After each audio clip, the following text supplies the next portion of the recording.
Hey, hi guys, I'm Jitendra here. I'm here at SMXL Milan and I'm with founder of Seer Interactive, Wil Reynolds, and he has a very great keynote speech here right now. So can you share, Will, something about your brand and something about your speech that you did today?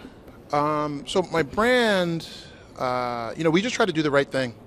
We try to help our clients to be successful, and we don't let us making money get in the way of us doing what's best for our clients and our team. So that's kind of our brand.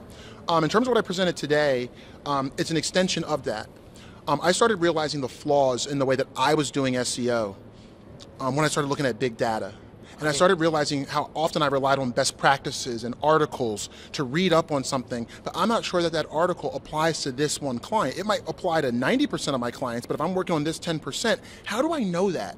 And by pulling in bigger data sets, it's enabled me to make best practices for each client, for each industry, versus having best practices that are generic and then trying to figure out if it applies. Okay, so how do you think that SEO will be very much different in 2019? What will be the best SEO strategies for new businesses right now? So I think the big thing is going to continue to be around understanding if your content truly solves a problem. Brian Dean did a really cool post where he showed how he ranked for words like how to get high or something like that, but his post was about how to get high backlinks, and how to get high is related to drugs. And how to get high backlinks is related to SEO. And algorithmically, because he's got a popular domain, he ranked for how to get high. But within a week or so, Google knocked him out of the top results because Google could tell that algorithmically you seemed right, but the user signals are telling us that people don't really want what you have.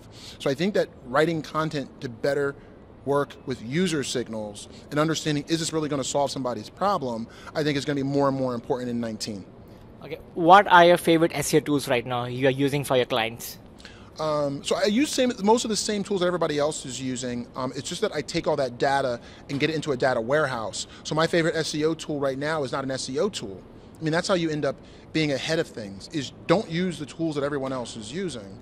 So I'll give you the two tools that I'm using that no one else that I know is using. Some people are using them, but most people aren't. Yes. Most people haven't even heard of them.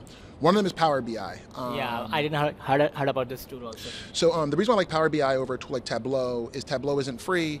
It's free for 2 weeks or 3 weeks. Then you run out of the subscription, and then you got to pay, or your data has to go public, which is no good with client data. You can't have client data public. So I use Power BI to do a lot of interesting visualizations and joins of my data. So that's one tool that I'm using. The other tool that I'm using lately has been Web Shrinker. And Web Shrinker helps me to categorize domains. So imagine if I'm bringing in 70,000 domains that are ranking for different keywords that I care about. Figuring out what their topic is very difficult. And Web Shrinker allows me to get a topic model for each domain on the web, and then a salient score on how on how confident they are in that categorization. It's been super helpful. Wow. Do you think that silo structure is important in SEO right now? Site structure?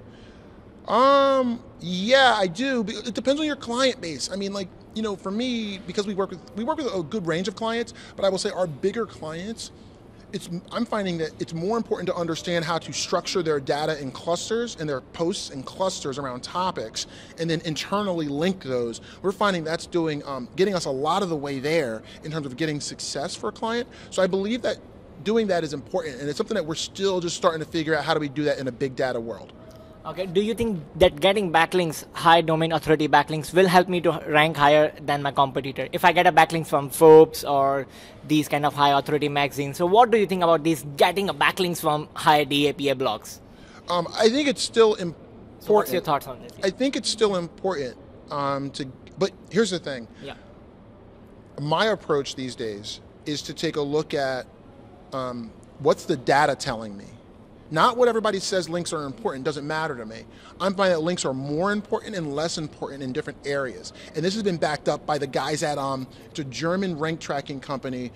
Marcus Tober is their CTO. The name is slipping me right now. But Marcus Tober was showing that you don't need links as much in medical as you do in e-com and other places, because it's not natural for people to link to product pages or certain types of things. So when he started looking at them vertically, it blew my mind. And I was like, he's right. You need links differently in different verticals. So I think the question is different now. It's not, do I need links? It's, in this vertical, what data can I pull to tell me whether or not I need links? And what I have found is that the bigger my client is, the less they need more links pointing to their content, and the more they need to internally architect their own link flow to get down to those pages and create like buckets of content. Okay.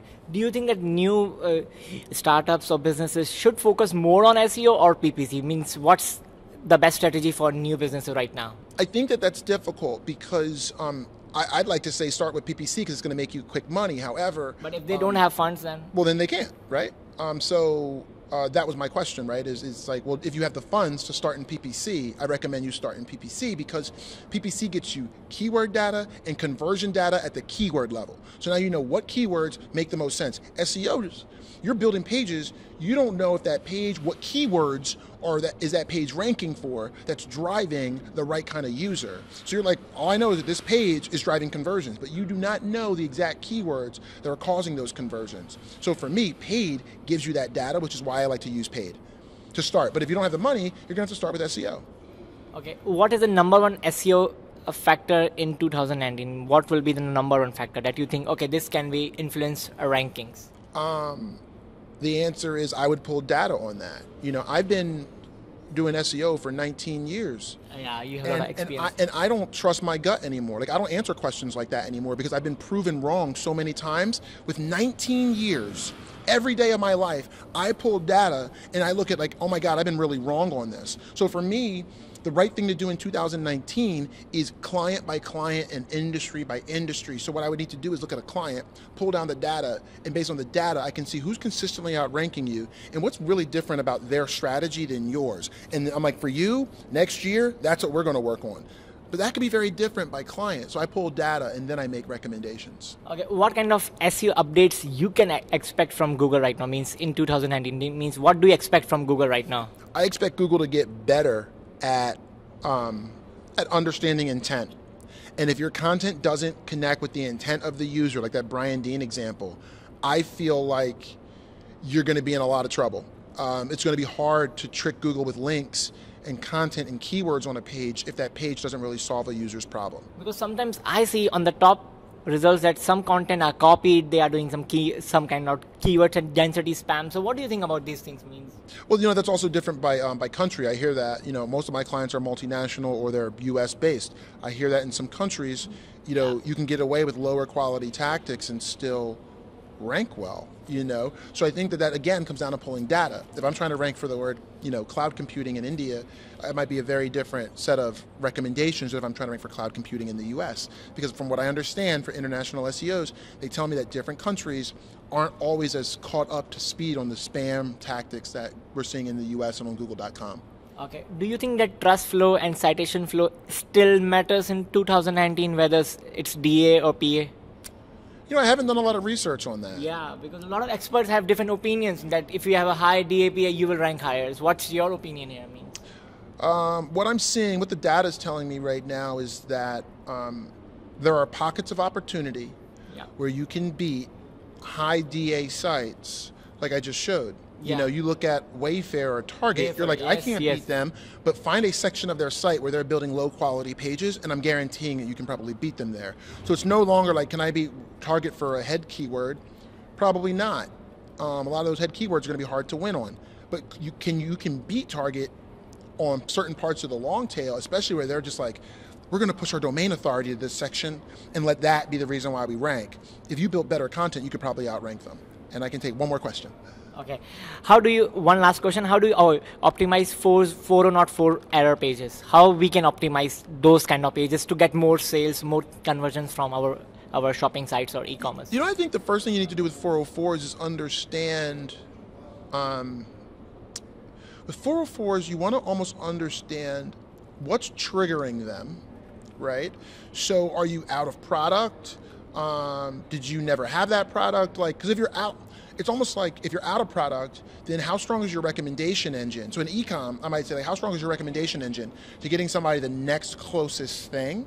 But on B2B, like Seer, if we have a 404 page, the best thing you can do is probably be like, here's a search box, try to find it, or like pop up like a chat window on your 404s to be like, Wow. what are you looking for? How can we help you find it? There's a person here who will help you find what you're looking for. I think that would be a way that I would try to improve my 404s. Okay. Thank you right. so much, Thank Will, that you. you've shared some of the key insights in SEO, and your talk was really helpful. It was full of data, man, to be very honest. Thank you so much. It's the future. All right. Thank you. Thank you so much.